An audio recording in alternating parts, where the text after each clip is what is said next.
Hari ini mari kita secara sengaja mengandalkan Tuhan lebih daripada mengandalkan apapun dalam kehidupan kita.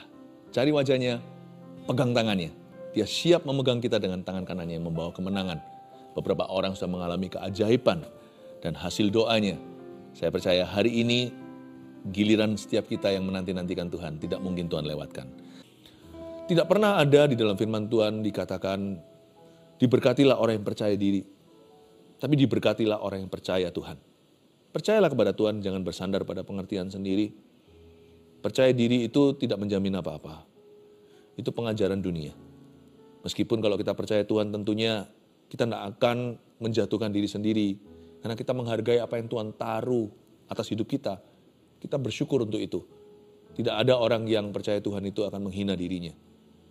Tapi bukan tentang self-confidence, you see. Bukan tentang percaya diri. Tentang God confidence.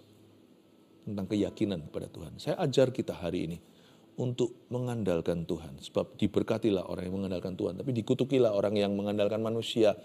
Yeremia 17 ayat 5-8 kita akan baca. Mari kita buka dulu ya. Yeremia 17 ayat 5 bunyinya. Beginilah firman Tuhan, terkutuklah orang yang mengandalkan manusia. Yang mengandalkan kekuatannya sendiri dan yang hatinya menjauh daripada Tuhan. Ia akan seperti semak bulus di padang belantara. Ia tidak akan mengalami datangnya keadaan baik. Ia akan tinggal di tanah angus di padang gurun, di negeri padang asin yang tidak berpenduduk. Diberkatilah orang yang mengandalkan Tuhan, yang menaruh harapannya pada Tuhan. Ia akan seperti pohon yang ditanam di tepi air, yang merambatkan akar-akarnya ke tepi batang air, dan yang tidak mengalami datangnya panas terik, yang daunnya tetap hijau, yang tidak khawatir dalam tahun kering, dan yang tidak berhenti menghasilkan buah. Berkat orang yang mengandalkan Tuhan ditulis di sini beserta kutuknya. Lawan kata mengandalkan Tuhan adalah mengandalkan manusia, termasuk diri sendiri. Sekali lagi, bukan berarti kita jadi orang yang minderan, tidak percaya diri, gak berani pandang mata orang. Bukan. Kita boleh percaya diri, tetapi sumbernya tetap Tuhan. Beginilah firman Tuhan ayat 5, terkutuklah orang yang mengandalkan manusia, langsung dikasih kutuknya. Kalau kamu andalkan manusia, kamu andalkan debu dan tanah. Sekalipun dia bergelar, punya posisi pengaruh, kaya raya, itu cuman hanyalah dekorasi debu. Debu dan tanah mau didekor gimana pun juga tetap tanah dan debu. Karena itu Tuhan berkata, janganlah engkau bodoh hai umatku. Dirimu sendiri atau orang-orang sekelilingmu, mereka itu hanyalah uap yang lalu. Jadi ada sebuah spiritual law di sini, ada sebuah hukum rohani yang gak bisa diubah. Seperti gravitasi, hukum jasmani. Jangan coba-coba Anda mengubahnya. Kalau kita berada di sebuah gedung yang tinggi, lalu kita lompat ke bawah dan percaya Tuhan akan menangkap kita, bodohlah kalau kita mati. Karena harusnya pengetahuan umum, jangan lawan gravitasi. Orang yang berhikmat akan jaga diri, tidak mencobai Tuhannya. Tuhan sudah menaruh hukum itu di alam semesta kok. Ngapain kita goyang? Kecuali kalau kita terpaksa, kita minta mujizat Tuhan. Tapi bukan kita sendiri yang menjerumuskan diri ke sana. Hukum jasmani itu ada. Hukum rohani juga ada. Terkutuklah orang yang mengandalkan manusia. Jadi tulis aja itu di dalam roh hatimu. Pastikan Anda tidak terjerumus ke situ. Pasti hanya ada kutuk di sana. Hanya ada setan. Dan paling-paling maksimal hanya ada perbuatan manusia yang tidak seberapa. Terkutuklah orang yang mengandalkan manusia. Kadang-kadang saya bertanya, kenapa sih kita itu kok mengandalkan manusia ya? Kok cenderungan orang itu selalu mengandalkan orang? Jarang-jarang orang itu cari Tuhan dulu, cari Tuhan kemudian. Tuhan gak pernah jadi terdahulu dan terkemudian. Tuhan juga tidak pernah menjadi jalan hidup orang itu. Kenapa lebih mudah untuk percaya manusia? Karena manusia kelihatan. Kalau kita hanya percaya pada apa yang kelihatan kan rugi. Oksigen kan gak nampak mata. Padahal tanpa itu kita mati.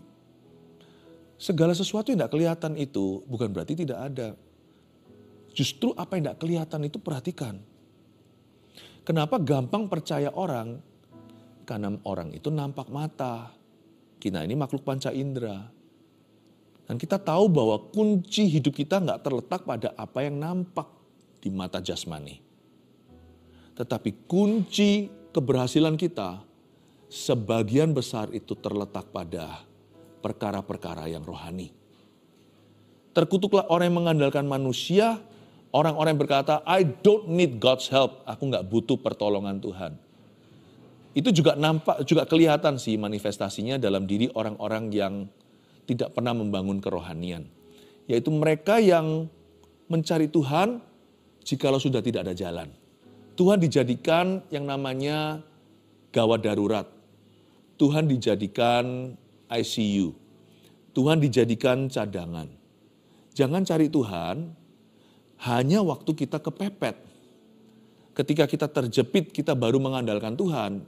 Itu bukan mengandalkan, itu namanya putus asa, tidak ada pilihan. Orang yang mengandalkan Tuhan itu, mengandalkan Tuhan dari depan.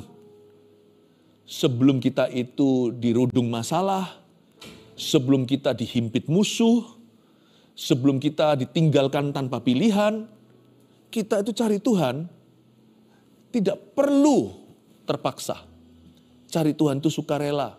Mengandalkan Tuhan itu gaya hidup yang disengaja.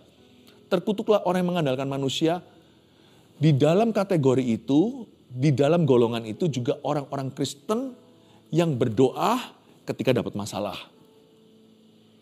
Dan kalau nggak ada masalah, dia cenderung lupa sama Tuhan. Kenapa sih kita itu kok suka mengandalkan manusia? Nanti ada penjelasannya di akhir ayat 5. Kita baca sekali lagi ya, beginilah firman Tuhan. Terkutuklah orang yang mengandalkan manusia, yang mengandalkan kekuatannya sendiri. Dan ini dia kunci, dan yang hatinya menjauh daripada Tuhan. Begini loh, orang yang hatinya menjauh dari Tuhan itu secara naturally, secara alami, pasti mau bertumpu pada sesuatu. Saya kasih contoh ya, ilustrasi fisik. Pada waktu lutut kanan saya sempat dioperasi tahun-tahun yang lalu, long time ago. Setelah itu kan harus fisioterapi, harus dibangun lagi otot-ototnya. Kalau kan terjadi penyusutan yang namanya muscle, atau yang bahasa kerennya atrofi. Dulu otot paha saya lebih besar, sekarang mengecil seperti es yang leleh. Kalau dibekukan lagi wujudnya tidak sama. Jadi otomatis saya harus bertumpu pada sesuatu. Saya ini pengkhotbah, jadi biasa berdiri berjam-jam di depan umat. Berapa kali kebaktian dalam satu hari itu sudah makanan sehari-hari buat saya, buat kami. Tanpa saya sadari, suatu hari kenapa lutut kiri saya ikut-ikutan sakit. Padahal penyakit lutut ini tidak menular. Loh kok sakit ya? Ternyata saya diajari nantinya. Ketika otot kanan saya masanya berkurang, jadi yang dahulu kala saya itu bertumpu pada paha kanan, sekarang jadi kidal paha. Saya mulai bertumpu di lutut yang satunya, yaitu lutut kiri saya yang tidak pernah ada masalah. Oh begitu, tanpa saya sadari di bawah sadar, ya tanpa saya sengaja, karena saya sudah merasa nggak kuat dan ada trauma. Jadi sekarang saya selalu bertumpu di lutut dan pinggul kiri. Lalu berapa bulan kemudian kok rasa nggak enak. Gak ada lah namanya orang itu secara sengaja gak mau andalkan Tuhan. Kita semua tahu Tuhan itu Maha Kuasa. Dia punya segala sesuatu. Dia punya jawabannya. Segala solusi, segala kuasa di tangan Tuhan. Tapi kalau hati kita menjauh, otomatis itu kita pasti bertumpu pada diri sendiri. Makanya jangan cari Tuhan kalau sudah kepepet. Nanti pada waktu dibutuhkan, kita salah jalan. Waktu nanti kita sudah dirudung masalah, kita biasanya salah tumpuan. Kita itu harus mendekatkan diri pada Kristus setiap hari.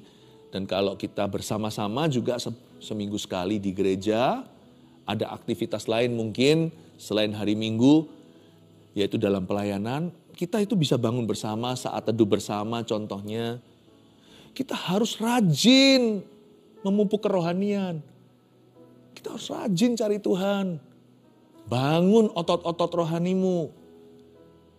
Biasakan dirimu mendekat pada Kristus, jadikan gaya hidup normalmu. Supaya nanti ketika peperangan rohani kita hadapi, ketika hidup kita membutuhkan pertolongan Allah, dengan sendirinya kita akan mengandalkan Tuhan. Bertumpu pada yang maha kuasa.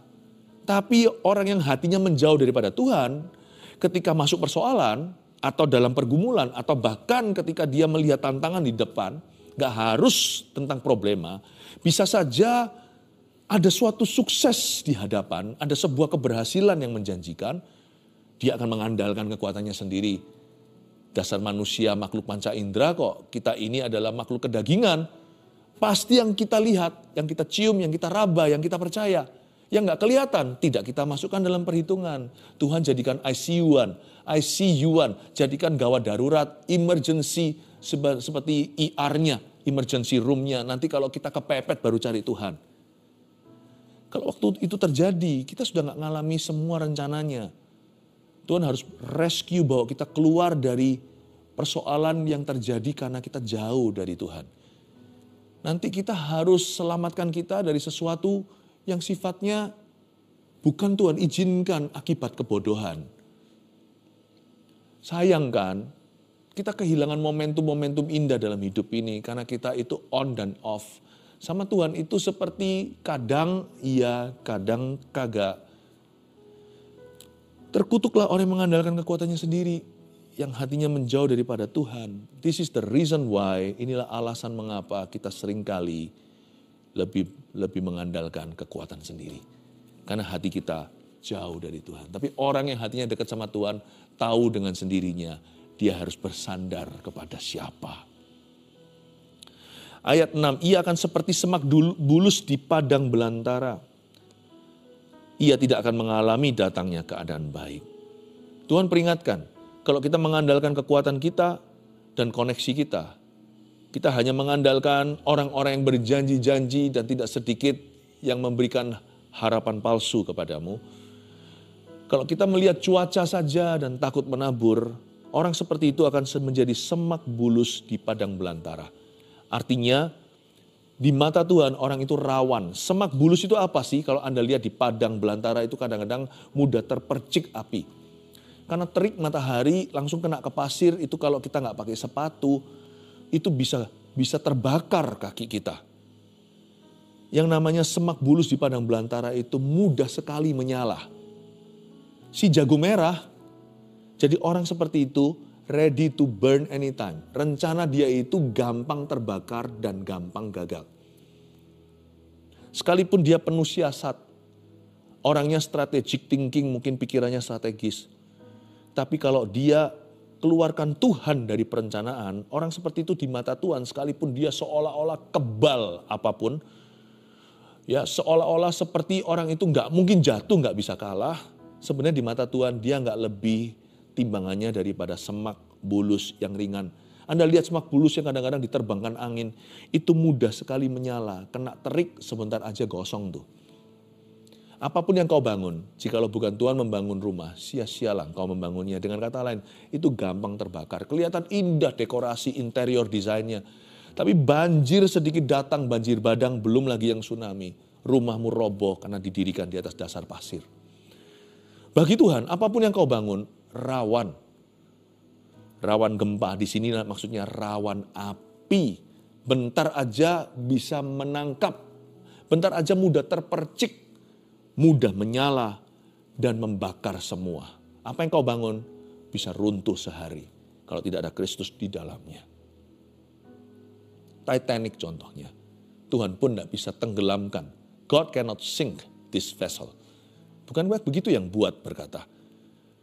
Ternyata sekali tabrak berapa jam kemudian sudah berada di dasar lautan. Hal itu dalam sejarah dan saya waktu tahu cerita ini saya pun merasakan belas kasihan.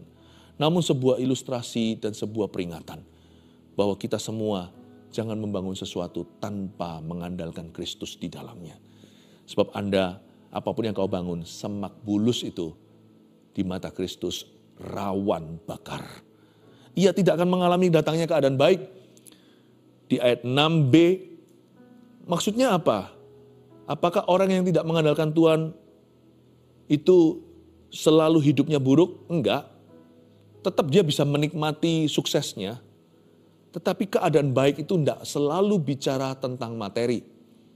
Tapi bicara soal tujuan, maksud Allah di dalamnya.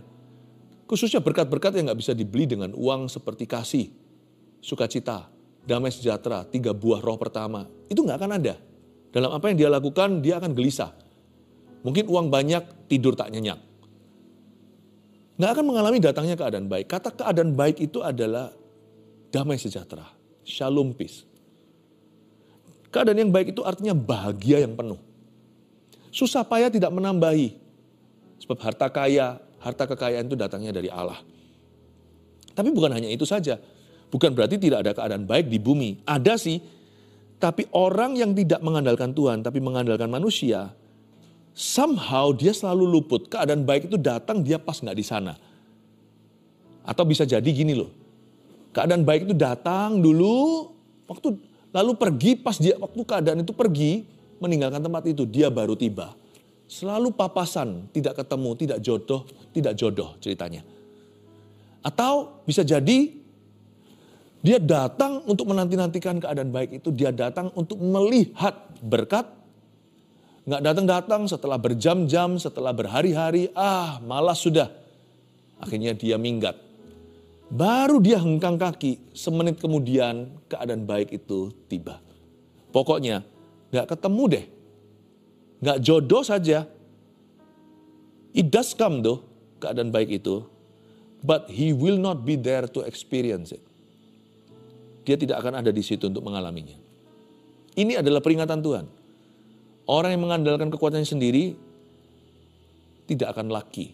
Saya sih nggak percaya luck atau yang namanya keberuntungan. Saya percaya berkat Tuhan. Kalau saya bilang berkat Tuhan itu jangan selalu melulu pikirannya materi. Berkat itu tidak sama dengan materialisme. Malah berkat Tuhan yang paling murahan. Yang paling murah maksudnya bukan murahan. Itu adalah benda barang uang. Yang saya maksudkan di sini saya percaya berkat adalah saya percaya divine timing. Waktu ilahi. Orang yang dikenan Tuhan selalu akan ditemukan. Kok bisa ya begitu beruntungnya orang itu, Tuhan sedang bekerja, dia ada di situ. Tuhan sedang beracara, dia ada di sana. Selalu ditemukan di waktu yang tepat, di waktunya Allah. Waktu Allah itu loh, yang semua indah pada waktunya, selalu ditemukan di waktu yang tepat, di tempat yang tepat, di saat yang tepat, ketemu orang yang tepat, untuk tujuan yang tepat. Tapi apes-apesnya orang yang tidak dikenan Tuhan itu selalu ketemu dengan orang yang salah, di waktu yang salah pula. Untuk tujuan yang salah juga. Itu maksudnya divine timing. Atau perfect timing. Atau waktu yang sempurna. Gak ada waktu yang sempurna di dunia. Ada pada Allah. Tuhan selalu punya rencana sempurna. Di waktu yang salah bahkan bagi manusia. Ia tidak akan mengalami datangnya keadaan baik. Sekalipun keadaan baik datang ke dunia. Dia gak ada di sana aja untuk bisa mengalaminya. Ia akan tinggal di tanah angus di padang gurun. Ini kan lucu. Semak bulus itu belum terbakar kok sudah angus. Ini orang yang kadaluarsa sebelum bahkan diluncurkan. Bayangin, produk itu belum diluncurkan, udah bagus-bagus ditata, di etalase atau sudah keluar dari pabriknya. Tiba-tiba tutup tokonya. Atau tiba-tiba pandemi.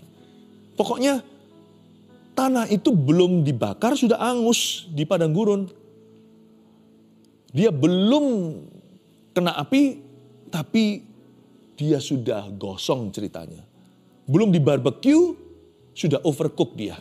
Bukan medium rare, medium well done. Sudah hitam semuanya. Seperti areng.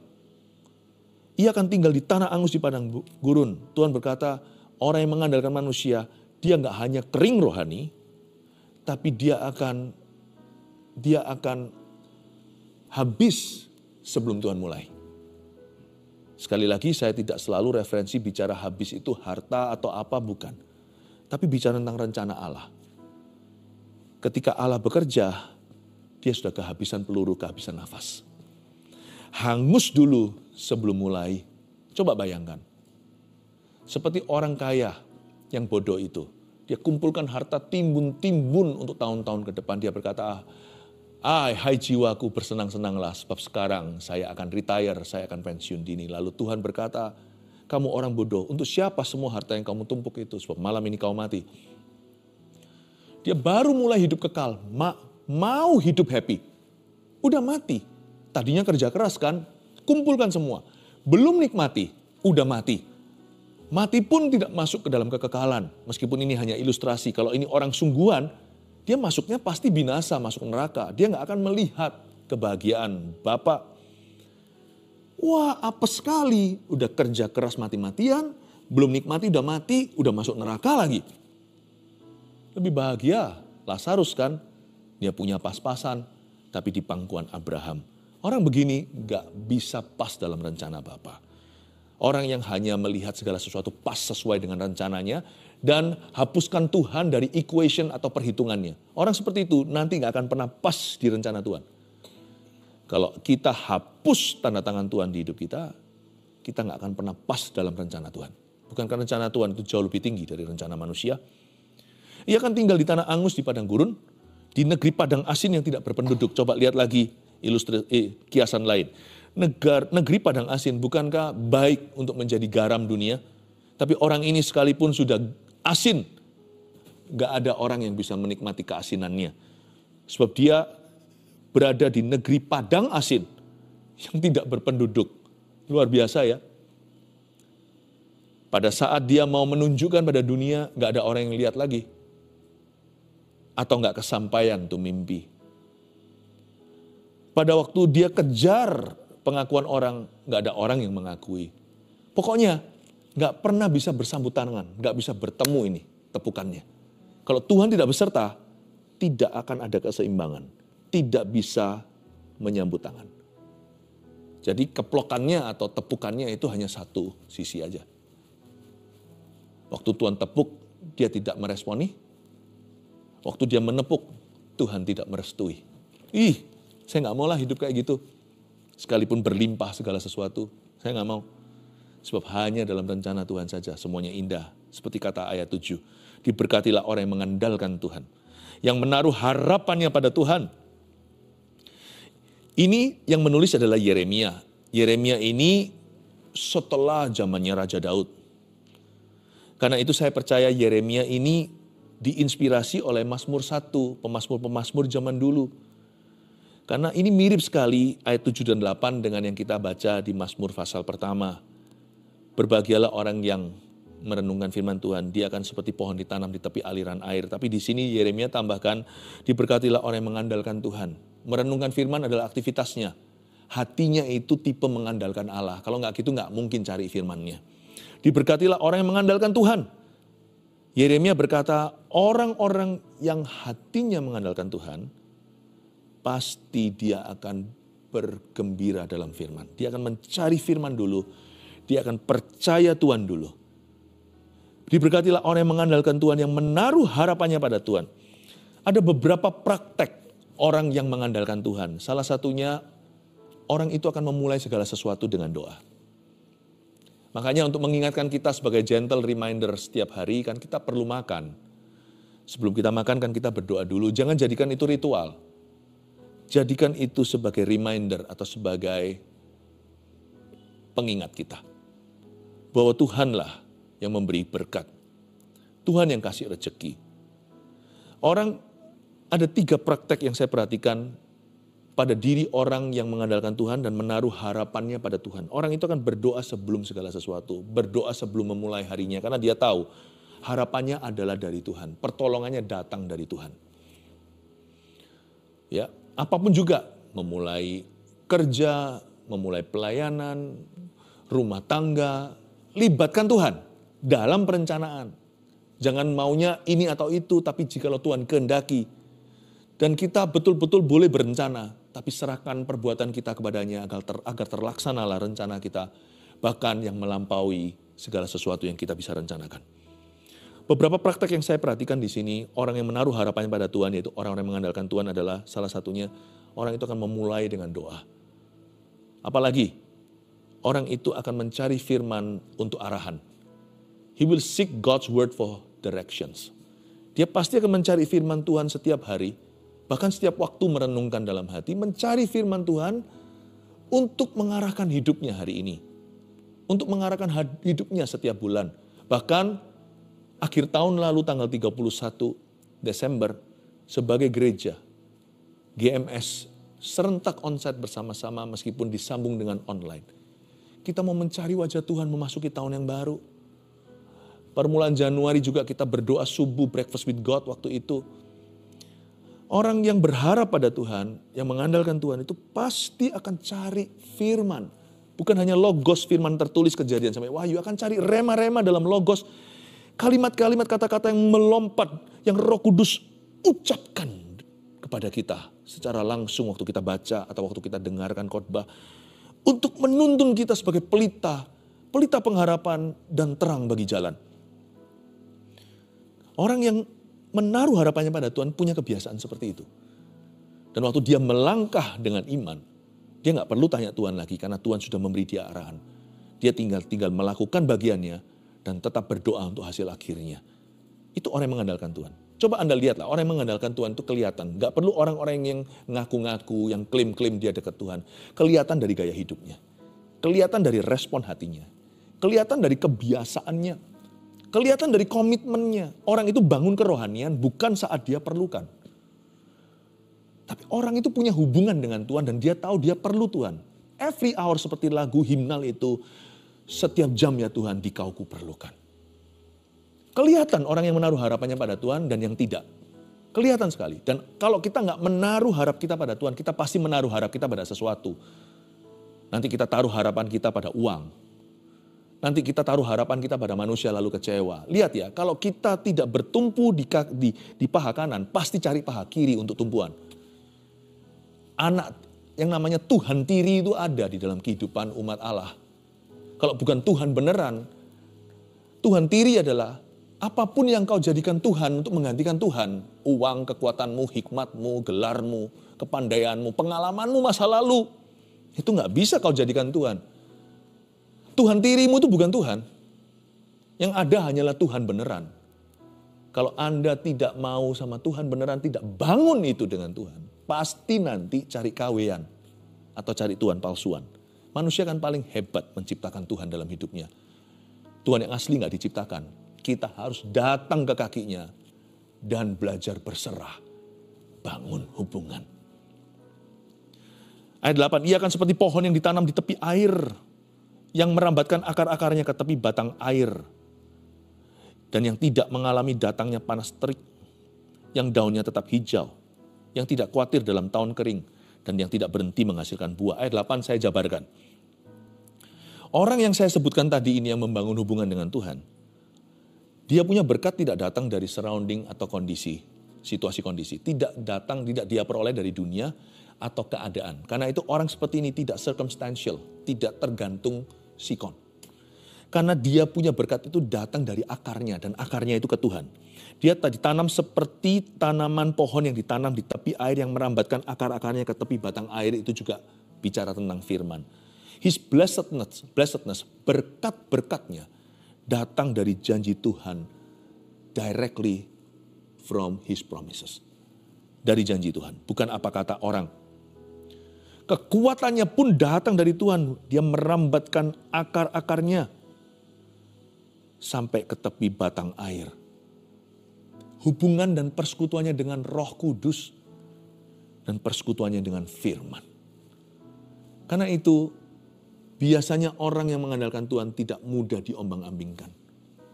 Dan tidak bisa dikalahkan oleh keadaan. Yang tidak mengalami datangnya panas terik. Bukan berarti panas terik tidak datang. Datang sih panas teriknya, tetapi somehow gak tahu gimana pokoknya dia pas gak ada di sana. Waktu panas terik yang mematikan, ya panas terik yang tipe-tipe cahaya bukan yang membawa berkat tetapi yang menggosongkan, yang membakar kulit. Ya, yang menyebabkan kanker kulit lah ceritanya kalau secara fisiknya. Semua radiasi bukan berarti tidak ada. Tiba, hadir, datang pula, tapi di ayat 8 dikatakan, ia tidak mengalami datangnya panas terik. Karena nggak tahu gimana, bisa aja pas itu dia nggak ada di situ. Ini saya sebut berkat orang yang mengandalkan Tuhan. Dia diluputkan. Tapi yang lebih indah adalah daunnya tetap hijau. Apapun terjadi daunnya tetap hijau. Karena dia tidak bergantung cuaca. Akarnya itu ke tepi air. Langsung berakar ke Tuhan. Berakarnya itu langsung ke kuasa kebangkitan soalnya. Langsung ke kuasa urapan. Yang tidak khawatir dalam tahun kering, dia nggak khawatir. Kering sih datang, tapi dia nggak khawatir. Ini bukan berarti dia tidak mengalami tantangan. Dan yang tidak berhenti menghasilkan buah. Apapun kondisi keadaan, dia berbuah terus. Berarti orang ini terus jadi berkat di setiap musim kehidupannya dan kehidupan orang lain. Dan musim kehidupan dunia. Berarti bukan berarti orang ini nggak punya masalah. Orang yang mengandalkan Tuhan itu disimpan sama Tuhan. Dia ngalami semua yang dunia alami. Meskipun dia diluputkan dari sengatan. Dia diluputkan dari sengatan setan. Dia diluputkan dari rencana iblis. Tetapi orang yang dikenan Tuhan ada penyertaan. Jadi mau semua yang lainnya gara-gara cuaca layu semua. Berbuahnya nggak jadi. Ada wabah, orang ini bisa terus jadi berkat. Terus jadi berkat buat sesamanya. Itu janji Tuhan untuk orang yang mengandalkannya. Orang itu akan senantiasa menjadi berkat. Tidak putus-putusnya menjadi berkat bagi dunia. Berkat orang yang mengandalkan Tuhan ada 3 sebagai rangkuman yang kita telah pelajari. 1, ia dekat dengan Tuhan. Maksudnya, itu berkatnya. Kok bisa berkatnya itu dekat dengan Tuhan? Loh, dekat dengan Tuhan itu berkat loh. Berkat terbesar di hidup ini tertinggi itu dekat dengan Tuhan. Karena orang yang mengandalkan Tuhan, mau nggak mau dia bergantung dengan Tuhan. Pasti lebih dekat. Misalnya seorang ayah, orang tua nih punya 2 anak, 2 putra. Yang satunya bergantung pada papanya. Sungguh-sungguh percaya. Sungguh-sungguh berserah. Nurut. Dan tahu bahwa papanya yang punya kuasa. Dan dia melayani sebaik-baiknya. Yang satu lagi anaknya ogah-ogahan. Kira-kira mana yang lebih dekat sama papa? Ya yang bergantung dengannya. Yang tahu bahwa yang bisa mengandalkan ayahnya. Berkat orang yang mengandalkan Tuhan itu, ia otomatis dekat dengan Tuhan. 2, ia diluputkan dari masa paceklik. 3, ia menjadi berkat dalam segala keadaan. Klaim ini 3, nyanyikan sebuah lagu. Bukan dengan kekuatanku, ku dapat jalani hidupku. Tanpa Tuhan yang di sampingku, ku tak mampu sendiri. Engkaulah kuatku, yang menopangku. Ku pandang wajah-Mu dan berseru, pertolonganku datang dari-Mu. Peganglah tanganku, jangan lepaskan. Kaulah harapan dalam hidup.